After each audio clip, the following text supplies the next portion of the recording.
Well, if it in fact happens, or to the extent that it in fact happens, it obviously undermines democracy by definition.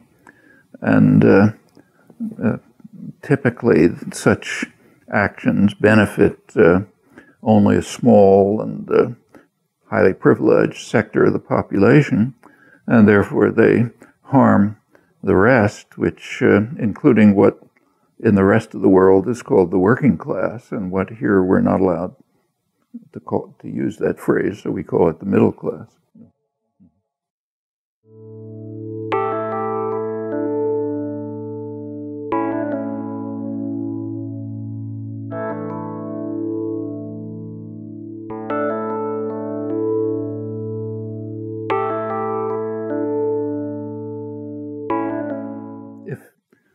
The chances are very strong that such opportunities for members of Congress will influence what they do in Congress. And it plainly harms democracy if they do, again, by definition. In fact, we learn a lot about the democratic system by asking what happens to people after they leave Congress. Do they become consultants for corporations? Do they become truck drivers? Do they become secretaries? Do they join the unemployed? By answering that question, we learn a good deal about who their real, authentic constituency is. And that, of course, tells you something about the functioning of democracy.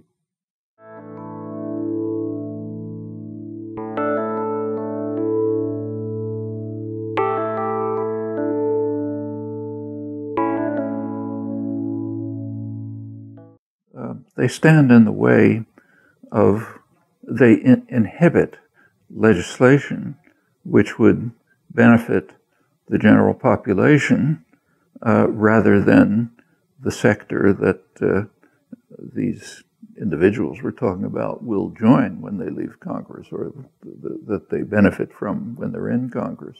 So yes, campaign finance reform is one case, but 1,000 other things as well.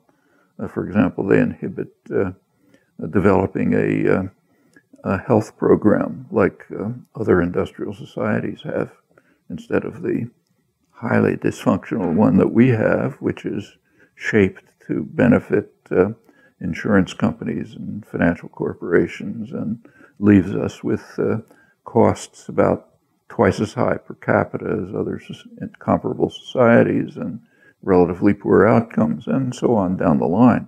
There's a vast gap, typically, between public policy and public opinion.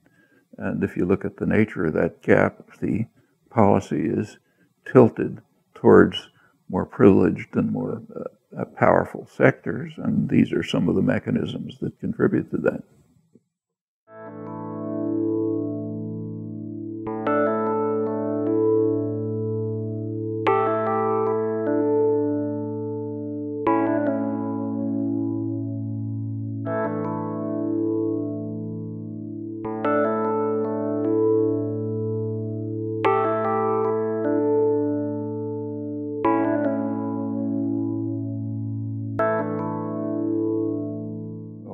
If comprehensive finance reform took place, it would only affect a small part of the array of perks that have been discussed.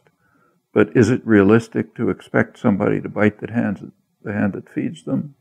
I mean, it's not impossible, but probabilities typically are not high.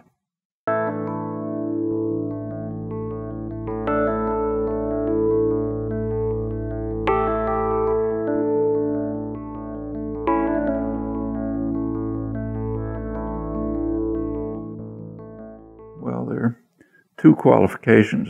I mean, generally, yes, of course. But two qualifications are the word now. It's not now. It's been true for a long time. In fact, if you go back to the Constitutional Convention, the country was essentially based on that principle. But there's been battles about it for 2 centuries. So it's not exactly now, though it happens to be pretty extreme now. And control is a little too strong. Strongly influence would be more accurate. There are many other factors, but yes, very strongly influenced. In fact, it's been pretty well shown, I think, by quite serious research in political science that you can predict pretty well the outcome of an election by just looking at campaign financing. And you can more seriously predict pretty well the kind of policies that are going to be followed by looking at the nature of the campaign financing. And campaign financing doesn't mean $2 from, some working person. It means bundling from Goldman Sachs, to give you a big power sector. Yeah.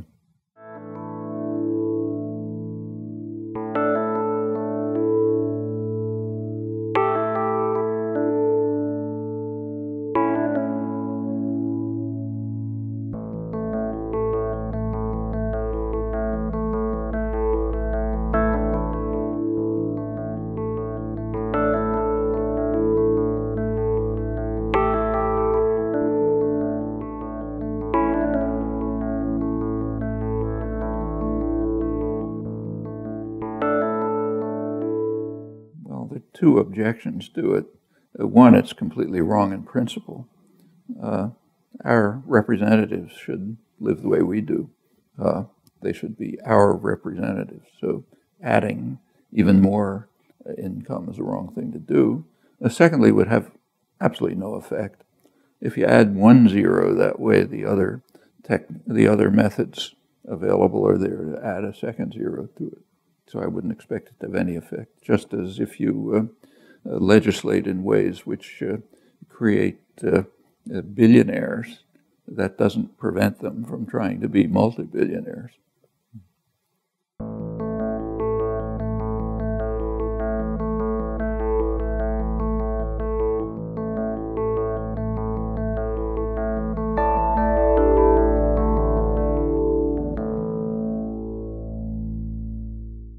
First of all, lobbying began to take off in the 1970s, along with many other changes in the economy. And one of the effects of these changes was concentrated, by design, the economy was modified to benefit the very rich and the very privileged in lots of ways. And as wealth is concentrated, that, of course, leads to concentration of political power. One of the ways in which that takes place is by making elections even more susceptible than they were before, which was already high, to essentially purchase of the outcome by concentrated wealth. So now it goes up sharply as the cost of campaigns go up. And it's been going up steadily, which just more and more, it extends what had been happening for a long time. Namely a concentration of political power in the hands of a tiny segment of the population. I should stress it's not new. So you go back, say, a century, one of the great, most famous and important political managers was Mark Hanna, and he was asked, what are the important things for a political campaign? And his answer was, well, there are three, he said. The first one is money. The second one is money. And I can't remember what the third one is. That was a century ago. Since then, it's increased steadily, and in the last 25 years, very sharply. And in fact, just in the last 2 or 3 years, it's been escalating sharply. The cost of the 2012 campaign is way beyond any past campaigns, which just means it's bought even more than it was before.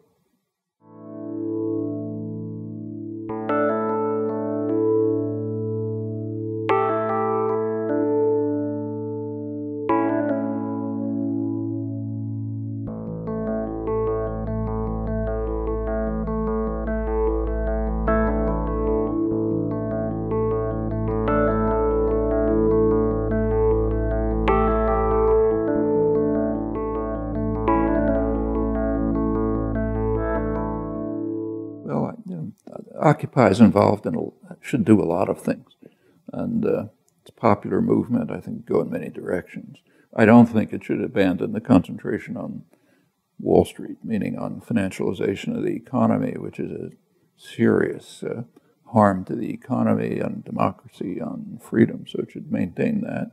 It can also turn to electoral politics that should proceed to develop programs that will attract larger and larger constituencies and also energize and activate them and enable them to participate more freely and effectively in determining what happens in the society. Lots of choices.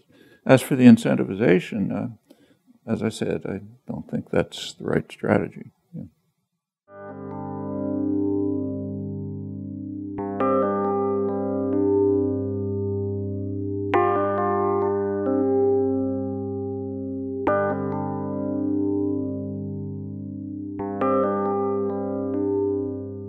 First of all, to repeat something I said before, it's not the middle class, it's the working class. The poor middle class is a special American term designed by the propaganda system to make us pretend that we don't have class war, and we do. There's a highly class-conscious business class which dominates the society. It's engaged in a constant class war, and the victims are working people, what's called the working class elsewhere in the world. It used to be called that here. So we should drop the term middle class. It's there, but it's not what we're talking about. It makes absolutely no reason for citizens to compromise with Congress. Congress should be the representatives chosen by the people from themselves. This goes back, we're back in the 17th century now. You go back to the end of the feudal system starting to erode. The pamphlets of the incipient democratic forces said things like, we don't want to be ruled by knights and gentlemen. We want to be ruled by countrymen like ourselves who know the people's swords. And they'll come from us, they'll come back to us. That would be a democracy. And the idea of compromising with them, it just, in a democratic society, it doesn't even make any sense. They're supposed to be our representatives. We picked them. They come from my community. They're like me. They know the people's sores. And if I don't like them, I'll recall them. That would be a democracy.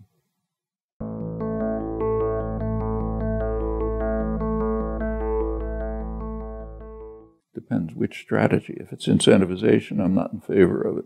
There are lots of possibilities for finance reform, some of them to some extent carried out. Many of them applied generally in other countries, sometimes here in particular states. A lot of ways of cutting out the shocking influence of money on purchase of elections. A lot of ways to do it. Incentivization shouldn't be one.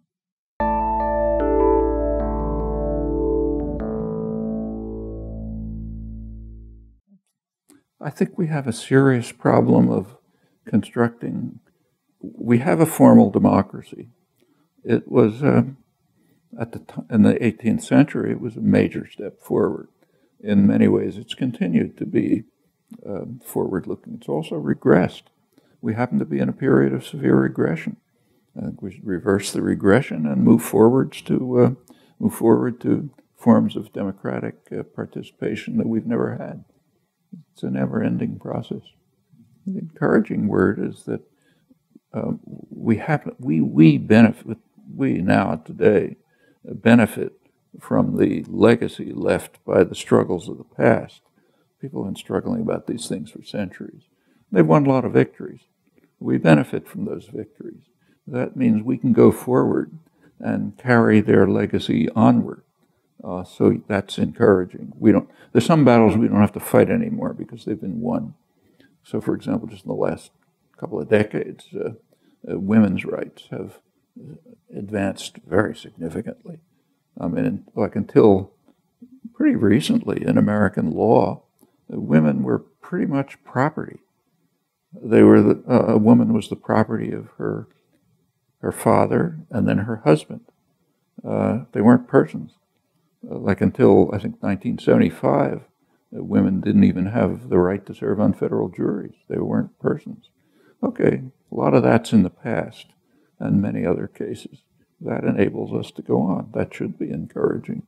Both the fact that victories were won and that we're now better placed than in the past to win further ones. Thank you.